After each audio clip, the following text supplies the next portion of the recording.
आरोन कहाँ बोल रहा है आस्तिक बनने को मिला है चातुर्मास। रो बोल रहा है रोज के सरकार गुस्सा छोड़ने को मिला है चातुर्मास। छोड़ा कि नहीं छोड़ा? छोड़ दिया ना। बोल रहा है नया इतिहास बनाने को मिला है चातुर्मास। और आप लोग उसके बीच में मैंने बात रखी थी कि भूतकाल में हम क्या थे ये तो कर्म सत्ता को ज्ञात है, वर्तमान में क्या है हमें ज्ञात है, लेकिन भविष्य में हम क्या हो सकते हैं ये तो केवली और निश्चित रूप से अवधि ज्ञानी मुनिराज ही जान सकते हैं। लेकिन भूतकाल में हम जा नहीं पाएंगे और भविष्य को भी हम पहुंच नहीं पाएंगे, लेकिन वर्तमान में हैं तो उस वर्तमान को हमने सुधार लिया, उस वर्तमान का उपयोग कर लिया तो निश्चित मान के चलना अपने आप में सब कुछ हो जाएगा। कल का क्रीम कोटेशन था हमारा, उस पर पूरा मैंने आप लोगों को समझाने का प्रयास किया था। प्रदक्षिणा हम उसी की दें जिसकी ओर से मिलने वाली दक्षिणा हमें निहाल कर देने वाली हो। समझना बात को। कल बोला था कि हम उसी के आगे पीछे घूमें जिसके आगे पीछे घूमने से हमारा कल्याण हो, हमारा मंगल हो, हम पवित्र बन जाएं। हम यहाँ वहाँ अगर भागते फिरेंगे तो नहीं होगा। और फिर आपसे बोला था उस क्रोध को छोड़ना है तो निश्चित रूप से धिक्कार भाव होना, अंदर से खेद खिन्नता होगी, तभी वो क्रोध छूट सकता है। मैंने कपड़े का उदाहरण देकर भी आप लोगों के बीच में रखा था। अब एक प्रश्न का उत्तर देना बहुत अलग बात, एकदम अलग बात कर रहा हूं आपसे। एक प्रश्न का उत्तर देना, आपके समाज का कोई व्यक्ति है, आपके बीच का ही है, आपका अपना ही है और आपका ही सधर्मी है, अगर वो अधिक सुखी हो जाए तो आपको खुशी होगी, ये तय है वाला?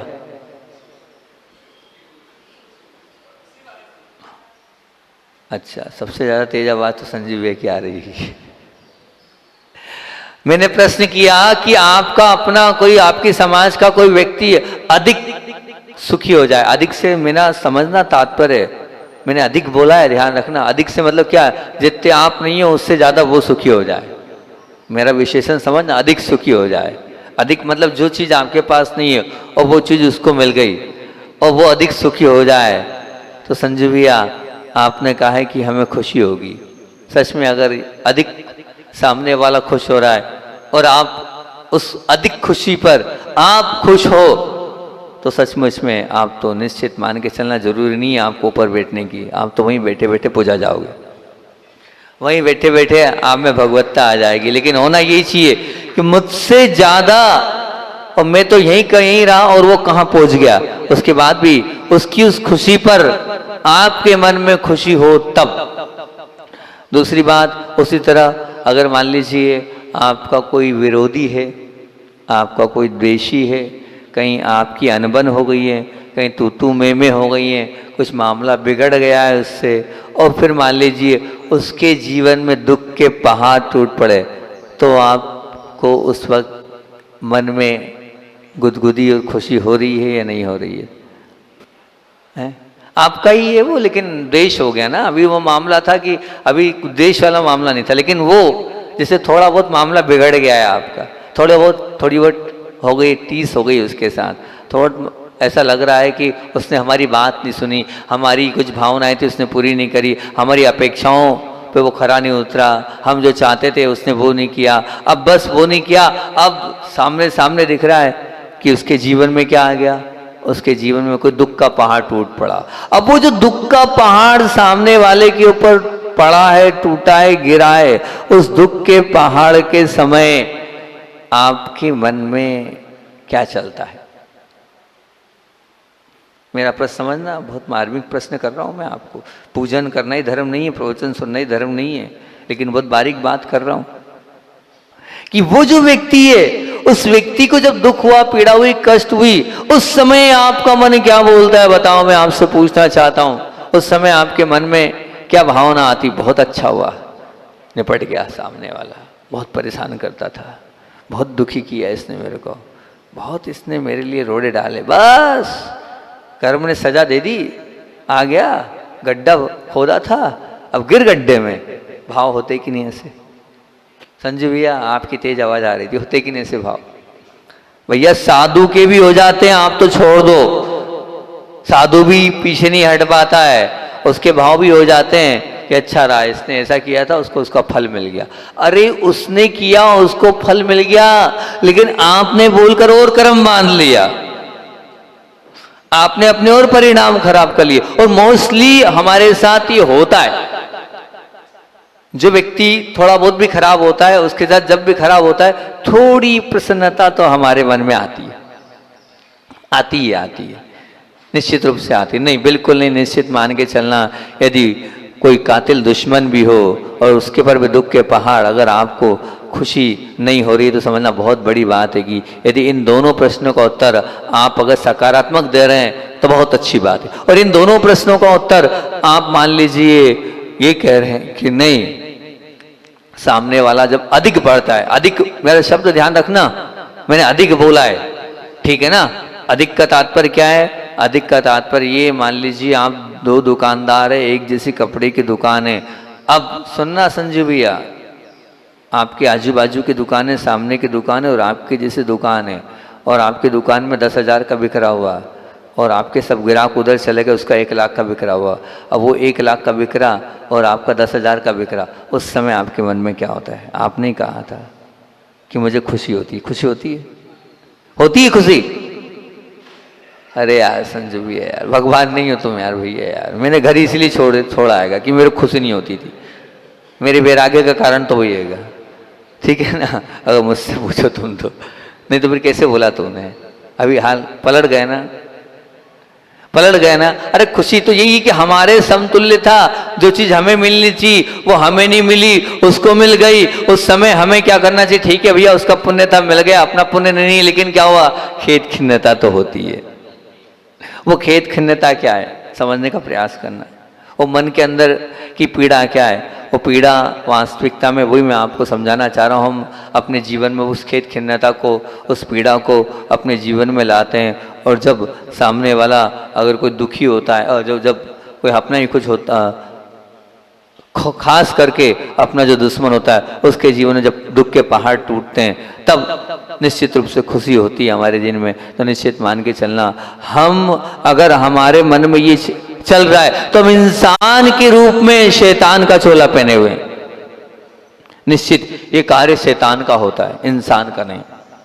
ये शैतान ही करता है, क्योंकि वो यही चाहता है कि मेरे दुश्मन पर वो दुख के पहाड़ टूटे। कारण, क्योंकि निश्चित मानना, दूसरों के सुख को देखकर, बहुत ध्यान से सुनना बात को भैया, है ना, दूसरों के सुख को देखकर आनंद की बजाय उद्विग्नता महसूस करना है, ये यदि ईर्ष्या है, इसको आप ईर्ष्या कह सकते हैं, पर ये ईर्ष्या भी ईर्ष्या के रूप में उद्विग्नता है, और उस उद्विग्नता के पीछे क्रोध है।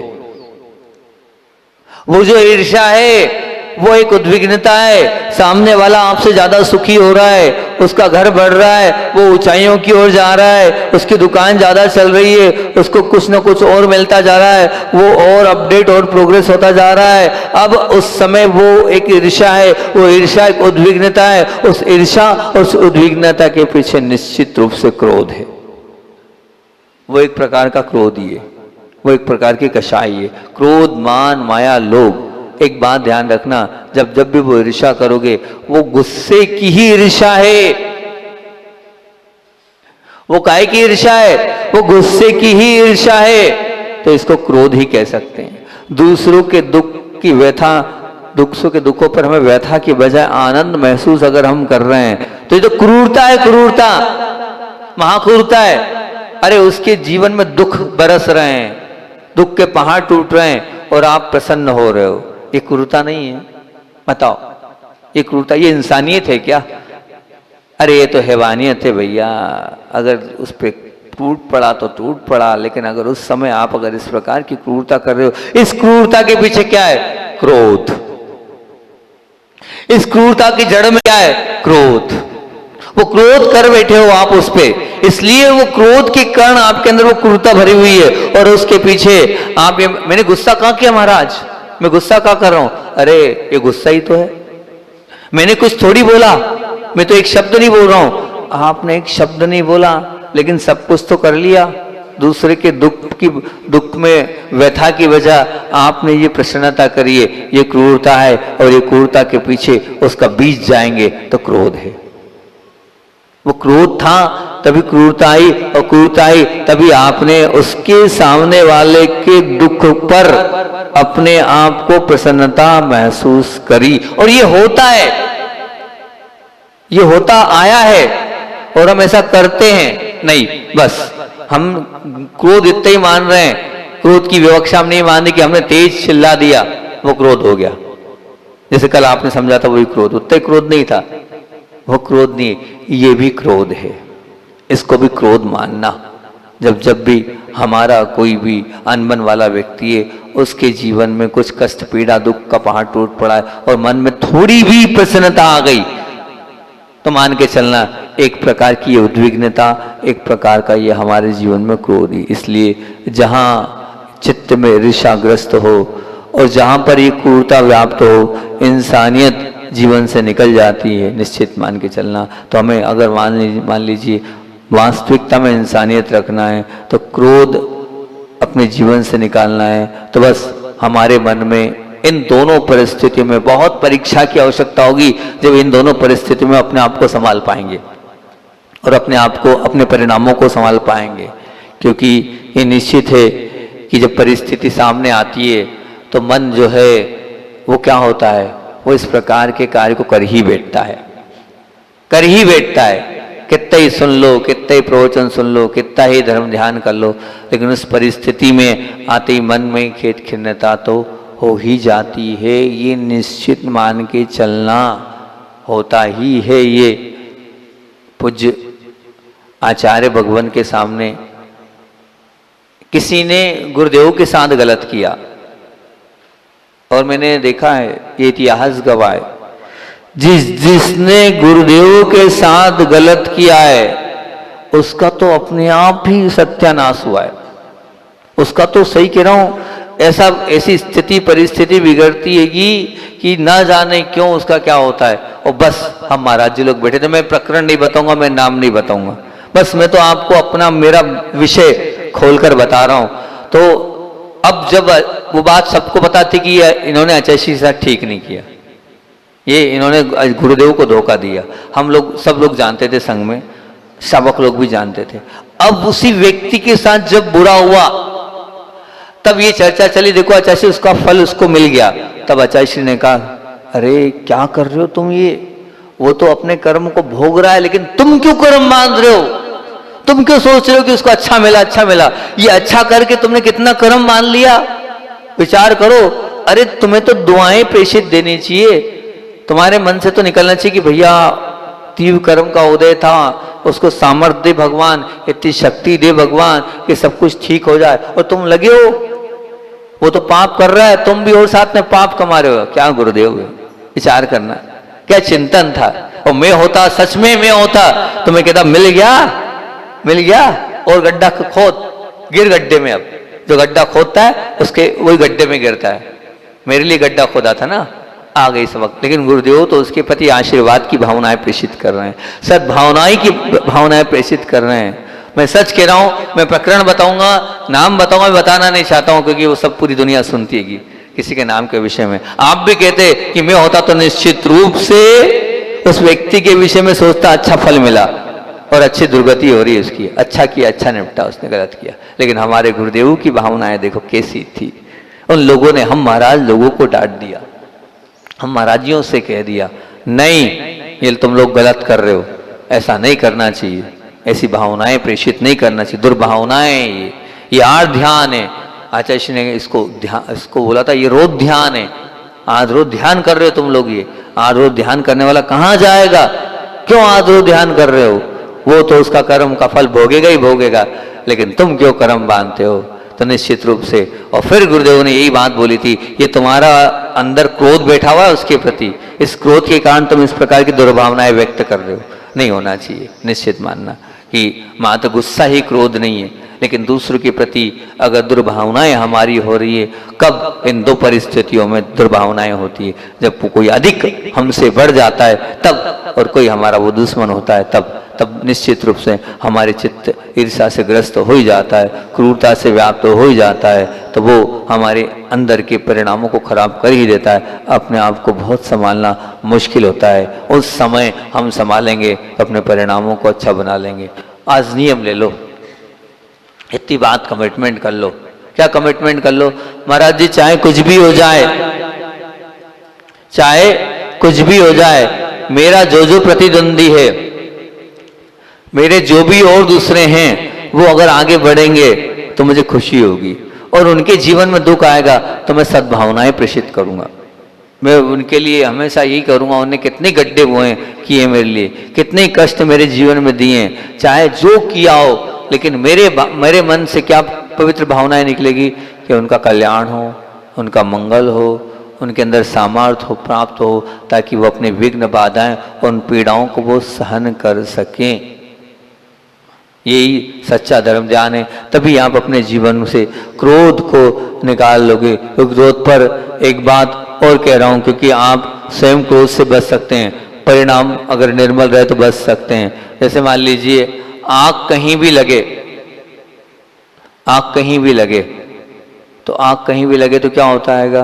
वो आग कहीं भी लगेगी तो निश्चित ये मान के चलना कि चाहे वो मंदिर में लगे कि मस्जिद में लगे, घर में लगे कि ऑफिस में लगे, चाहे वो रास्ते में लगे कि बाजार में लगे, चाहे वहां पर कोई भी आग के सामने खड़ा नहीं होता है। होता है कोई खड़ा? बोलो। नहीं होता भैया। कौन खड़ा होगा? कोई नहीं होगा। क्यों नहीं होगा? उसकी संगति हमें पसंद नहीं है। आग की, आग की संगति। उसी प्रकार ध्यान रखना, क्रोध करने वाला कोई भी हो, बहुत अच्छी बात बता रहा हूं कि क्रोध करने वाला कोई भी हो, चाहे संसारी हो, चाहे सन्यासी हो, चाहे व्यापारी हो, चाहे नौकर हो, चाहे सज्जन हो, चाहे दुर्जन हो, चाहे करोड़पति हो, चाहे भिखारी हो, कोई भी क्रोध करने वाला हो तो क्या करना है महाराज जी? क्रोध तो सबके जीवन में होता है। तो क्रोध अगर हो रहा है, क्रोध एक प्रकार का ऐसा पागलपन है, ऐसा दावानल है कि जब क्रोध आता है तो विवेक सर्वथा नष्ट हो जाता है। क्रोध जब आता है तो विवेक सर्वथा नष्ट हो जाता है, और जहां विवेक अनुपस्थित रहता है वहां ना जाने कौन कौन से अनिष्ट घट जाते हैं। आप स्वयं भी अनुभव नहीं कर पाओगे और बहुत सारे अनिष्ट हो जाते हैं जहां जहां। तो क्या करें? आप देखो, उठाकर इतिहास उठाकर देख लो, क्रोधियों का इतिहास उठाकर देख लो। देखो पाकिस्तान का वो ओसामा बिन लादेन, वो जर्मन का हिटलर, वो अफ्रीका का इदी अमीन, वो चाहे तो ईरान का सद्दाम हुसैन उठाकर देख लो, अर्थात चंगेज खान को भी आप उठा के देख लो, ये नाजिर को, ये सब साक्षात उदाहरण है जिनके जीवन में क्रोध था। मैं कोई दूसरी बात बोल रहा हूं, ये सब क्रोधी थे। वे खुद तो क्रोधी थे, खुद ने वीर हिंसा के शिकार बने, किंतु जो भी उनके साथ रहा, जिन्होंने भी उनके साथ अपने जीवन को दिया, उनने भी क्रोध हिंसा बेर के शिकार बने। बिल्कुल वास्तविकता है। क्या वास्तविकता है? कि आप क्रोधी के साथ रहोगे तो क्रोधी बन जाओगे। मैं अपने जीवन की घटना सुना रहा हूं। बासा की बात है, केसलोज चल रहा था और केसलोज में बस प्रवचन सुना दिए खूंखार महाराज जी के। अब बस उनको देख के प्रवचन की, मैं वैसे प्रवचन कम ही देखता हूँ, सुनता हूँ, पर उस केसलोज चल रहे थे। कोई एक अच्छी ऐसी क्लिपिंग वो चलती है 3-4-5 मिनट की, कुछ शॉर्ट्स वीडियो, महाराज जी देखो ये। अब बस वो सुना दी। अब वो सुना दी तो वो जो देखा मैंने, मेरा नेचर नहीं है खूंखार प्रवचन करने का, क्रोध वाले प्रवचन करने का और गुस्से वाले प्रवचन करने का और तेज आवाज में प्रवचन करने का, पर संस्कार देखो कि 4-5 मिनट की क्लिपिंग देखी, वो संस्कार मेरे अंदर आ गए। अगले दिन रात को किसी ने कुछ सुना दिया तो बस किसी ने कुछ सुनाया तो मैं इतना बरस पड़ा। विनम्र सागर जी महाराज जी थे, उनके लिए कुछ किसी ने कुछ बोल दिया, किसी ने कुछ बोल दिया, तो वो वही स्टाइल थी केसलोज में 5-7 मिनट स्टाइल देखी। अगले दिन मैं बरस गया प्रवचन में। महाराज जी क्या हो गया था आपको? मैंने खुद ने भी सोचा बाद में, बोले आप खुद सुनो आपके प्रवचन, आप बिल्कुल एकदम इतने तेज हो गए थे और इतना गुस्सा आपके अंदर पहली बार देखा और आप इतना आक्रोशित वचन बोल रहे थे। मैंने बहुत विचार किया कि वास्तविकता में मैं ऐसे प्रवचन तो करता नहीं हूँ, और मुझसे लोग बोलते हैं महाराज आपको क्रोध आता नहीं है। मेरी छवि तो ऐसी बनी हुई कि आपको क्रोध आता नहीं है, मुझे क्रोध कैसे आ गया? मैंने खूब चिंतन किया। चिंतन करने के बाद मैंने कहा अच्छा, वो कल की क्लिपिंग घर कर गई मेरे दिमाग में। कल के प्रवचन मैंने देख लिए, वो खूंखार टाइप से वो बातें सब देख ली, मैं छोड़ूंगा नहीं। और मतलब दो चार शब्द ऐसे पकड़ लिए, वही शब्द मेरे दिमाग में बैठे थे, बस वही अब नहीं बोलना चाहता मैं उन शब्दों को, मेरे मुख से अच्छे नहीं लगेंगे, वो मेरे योग्य नहीं है, बोलने योग्य नहीं है, अपने बस की नहीं है। अब वही शब्द दो चार और फिर उसके साथ और थोड़ा मिलाकर हमने बोल दिया, मेरे को खुद को लगा। तो मैं थोड़ा सा बता रहा हूँ कि 4 मिनट 5 मिनट का वो संस्कार आप मान के चलना मेरे अंदर आ गया और मैं खूंखार बन गया। तो अगर आप किसी क्रोधी के साथ रहेंगे, आप किसी उद्वेलित व्यक्ति के साथ रहेंगे, तो निश्चित मान के चलना आपके अंदर संस्कार आएंगे ही आएंगे। ये निश्चित मान के चलना, आप कुत्ता भी कुछ कर लो, वो परिणाम आपके बन जाएंगे। संगति का ऐसा असर पड़ता है कि कहीं ना कहीं आपके अंदर वो चिड़चिड़ापन, वो क्रोधीपना आएगा ही आएगा। ये मान के चलना। एक बात, एक बहुत अच्छा व्यक्ति था, सुनना बहुत ध्यान से। अब वो व्यक्ति था, मैंने तो सिर्फ सुना है, मैं नहीं जानता। तो वो बहुत अच्छा, बहुत बढ़िया नेचर था, बहुत अच्छा स्वभाव था, लेकिन उस व्यक्ति का स्वभाव चिड़चिड़ा हो गया, उस व्यक्ति का स्वभाव क्रोधी हो गया। तो भैया क्या बात है, तुम इतने पहले तो ऐसे थे नहीं, पर अब तुम ऐसे क्यों हो गए? तो उसने खुद नहीं बोला, वास्तविकता में मुझे इतना गुस्सा पहले नहीं आता था, पर क्या पता क्यों अब गुस्सा आने लगा है। अब उसकी जड़ में गए, तो उसकी जड़ में गए कि वास्तविकता क्या है। वास्तविकता ये है कि जिनके साथ दिन रात रह रहे हैं वो क्रोधी आ गए, मतलब धर्मपत्नी क्रोधी थी, चिड़चिड़ेपन वाली थी। अब वो धर्मपत्नी क्रोधी थी, चिड़चिड़े स्वभाव वाली थी, तो धर्मपत्नी का थोड़ा बहुत असर धर्मपति पर भी आ गया। हाँ, तो अब वो भी क्या है कि निश्चित रूप से बात बात पे चिढ़ने लगे, बात बात पे चिल्लाने लगे, बात बात पर जो है वो मान लगे। आज तक माँ को कभी उन्होंने इस प्रकार से तेज आवाज में बात नहीं करी, पिता से कभी इस प्रकार से बात नहीं करी, लेकिन क्या था कि पत्नी क्रूर आ गई, पत्नी का नेचर क्रोधी स्वभाव का है, तो वो पति भी क्रूर और क्रूरता उसके अंदर आ गई। ये फर्क पड़ता है। आप थे नहीं, लेकिन आप निश्चित रूप से अगर उन लोगों की संगति करेंगे तो आप वैसे बन जाएंगे। तो अगर आपके पुण्य से आपको अगर कोई ऐसा व्यक्ति भी मिलता है, तो आचार्य भगवान ने एक ही बात बोली, माध्यस्थ भाव। जब सामने वाला क्रोध करे तो आप उस स्थान से हट जाओ, जितनी जल्दी स्थान खाली करोगे बहुत अच्छी बात है। हमें क्रोध से अपने आप को बचाना है, तो उन संस्कारों से भी हमें बचाना होगा। बहुत जल्दी वो संस्कार हमारे जीवन में पड़ते हैं और हम स्वयं भी क्रोधी बन जाते हैं। अपने आप को क्रोध से बचाना है, तो आज की मुख्य बात ध्यान रखना, क्रोध और क्रोधी से सदैव दूर रखना। क्रोध से भी दूर रहना है और क्रोधी से भी दूर रहना है। मैं क्रोधी नहीं हूं, मेरा क्रोध स्वभाव नहीं है, लेकिन कब क्रोधी बन जाऊंगा पता नहीं चलेगा, कब घर घर जाएंगे संस्कार पता नहीं चलेगा। साक्षात उदाहरण मैंने दे दिया भाषा का, आपको उठा के मेरे प्रवचन सुन लेना, मैंने प्रवचन दिए सुन लेना, आप खुद आश्चर्य करोगे, ये महाराज आप बोले थे, ये आपके शब्द थे, हम तो आपको 2 महीने से सुन रहे हैं, आप ऐसी बात नहीं बोल सकते, इतने खराब वचन आपने बोले। 5 मिनट के प्रवचन ने मुझे बदल दिया। और आप जिसके साथ जीवन में रह रहे हो, तो फिर आपका स्वभाव भी बदल सकता है। आप निश्चित अपने आप को ये मान के चलना, संगति का हम जो सुनते हैं, हम जो देखते हैं, वही संस्कार पड़ते हैं। हम जो देखते हैं, हम जो सुनते हैं, वही संस्कार पड़ते हैं। निश्चित मान के चलना, अगर एक व्यक्ति घर में क्रोधी होता है, सब क्रोधी हो जाते हैं लगभग। ऐसा हमने प्राय देखा है, एकदम तो नहीं कहता हूं, लेकिन नियामक नहीं है, लेकिन फिर भी सब लोग क्रोधी हो जाते हैं। इसलिए अगर वास्तविकता में आपको क्रोध से बचना है, तो मेरी इस बात को ध्यान रखना, मैं क्रोध से तो दूर रहने, लेकिन क्रोधी से भी दूर हो जाऊं, तो अपने आप में क्रोध से बच जाऊंगा। आज का क्रीम। और दूसरा, दो प्रकार का करना था, लेकिन वो तो कल वहीं हो पाएगा कि 2 प्रकार की बात करनी हैगी। वो आप लोगों से कल 2 प्रकार की बात करूंगा कि क्रोध करना है, पर कब करना है और कैसे करना है, उस पर बात कल करूंगा। लेकिन आज मैंने जो आपसे 2 बातें करी है, रोज कुछ ना कुछ देता हूं, आज मैंने आपसे जो बात करी है, शुरुआत मैंने यही करी है, वो में ध्यान रखना कि सामने वाला कौन मुझसे अधिक सुखी हो जाए, तो मुझे भी उसकी खुशी को शेयर करना है, उसको खुशी को बनाना है, ना कि मन में उसके प्रति कि वो क्यों चढ़ गया, वो क्यों बढ़ गया। और दूसरी बात, सामने वाला मेरा जो कातिल दुश्मन था, मेरा विरोधी था, मेरा द्वेषी था, अगर मान लीजिए उसके जीवन में पीड़ा है, कष्ट है, कुछ दुख का पहाड़ टूट पड़ा है, तो मेरे लिए खुशी नहीं होनी चाहिए, मेरे मन में ये होनी चाहिए, ए भगवान इसका दुख दूर हो, इसकी पीड़ा दूर हो, इसका कष्ट दूर हो। कभी भी ध्यान रखना, इन दोनों परिस्थितियों में खुश मत होना। एक परिस्थिति में तो दुखी होंगे और एक परिस्थिति में खुश हो रहे हो, इन दोनों परिस्थिति में खुशी हो रहो तो ध्यान रखना उसके पीछे अगर जाएंगे तो क्रोध ही आ जाएगा।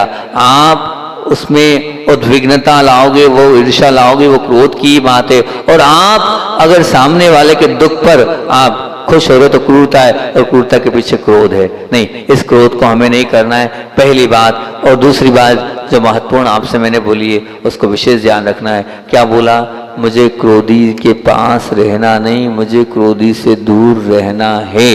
बस इतना आप करते चले जाओगे तो निश्चित रूप से धीरे धीरे आपके जीवन से क्रोध अपने आप अलग होता चला जाएगा। अपने आप क्रोध से अपने जीवन को ऊंचा उठाते चलोगे। और आज आचार्य भगवान की बात, और कल तो आप लोगों से 2 बातें करूंगा। अब वो तो गुलामगंज में ही होगी, जितने लोग आएंगे वही उस 2 बात को सुन लेना। कौन सी 2 बात करूंगा? आज पूज्य गुरुदेव का संस्मरण सुनाकर वो सुंदर सा संस्मरण सुना रहा हूँ। क्या गुरुदेव थे और क्या गुरुदेव का चिंतन था। पूज्य गुरुदेव आज से बहुत छोटा संघ था, और बंडा बुंदेलखंड में सागर के पास एक छोटा सा गांव, छोटा तो नहीं है, बहुत बड़ा गांव है। वो वहां पहुंचे, और वहां उस समय की बात है जब बहुत पुरानी, उस समय मंदिर ही था, मंदिर की छत थी और कोई धर्मशाला थी नहीं। अभी तो बहुत सुंदर सी धर्मशाला में हम होके आए, पर वो वाला मामला था, वहाँ धर्मशाला थी नहीं और ठंड की बात थी। और उस समय इतने लोग समझदार भी नहीं थे कि अब तो बहुत समझदार हो गए, आज के श्रावक लोग तो बड़े विवेकी हो गए। अब बस ऊपर वहाँ ना खिड़की, खप्पर वाला कमरा, खिड़की भी एक टूटी हुई, दरवाजा भी व्यवस्थित नहीं लग रहा है। और आचार्य महाराज ने संघ के साधुओं उसको घास छुड़वा दी और बोले एक एक चटाई लेना है, और साधना करा दी। और बंडा में ऐसी परिस्थिति, अब पहुंचे हैं बिहार करके, और बुंदेलखंड की ठंड, रात भर ऊपर से आगे से पीछे से हवा आ रही है, कोई भी नहीं सो पाया। कोई आएगी क्या नींद? कड़कती ठंड चल रही हो, साएं साएं शीत लहर चल रही हो और नहीं आ रही हो। सुबह पूज्य गुरुदेव उठे, और उठे मुस्कुराते हुए सबको आशीर्वाद दिया एक एक करके, बिल्कुल अपने साधु को। देखो, क्योंकि वो तो थे, वो तो जानते थे ना मैं सोया हूं तो ये क्या सोएंगे, मुझे ही नींद नहीं आई तो क्या। अच्छा, इसने सिर्फ एक प्रश्न पूछा अपने उन साधकों से कि भैया बताओ रात को नींद आई क्या? सब लोग निश्चय मुंह करने लगे, जी आचार्य जी नहीं आई। कोई बात नहीं, आप लोग तो ये बताओ कि नींद नहीं आई वो तो ठीक था, लेकिन ये बताओ क्या रात में विचार आया आप लोगों के? तो किसी ने कहा, किसी ने कुछ जवाब दिया, किसी ने कुछ जवाब दिया। फिर एक महाराज जी ने बोला, सच में आचार्य जी एक बात बोले? हाँ बोले, बोलो। बोले उस समय ऐसा लग रहा था एक चटाई और मिल जाती तो और अच्छा लगता, थोड़ी बहुत नींद आ जाती, ऐसा विचार। आचार्य श्री जी ने उन महाराज जी के लिए विशेष आशीर्वाद दिया, और क्या कहा? आचार्य ने कहा मैं बहुत प्रसन्न हूं तुमसे। बोले क्यों? कम से कम तुम्हें चटाई की याद आई, चादर की रजाई की याद तो नहीं आई। उसमें भी गुण देखा गुरुदेव ने।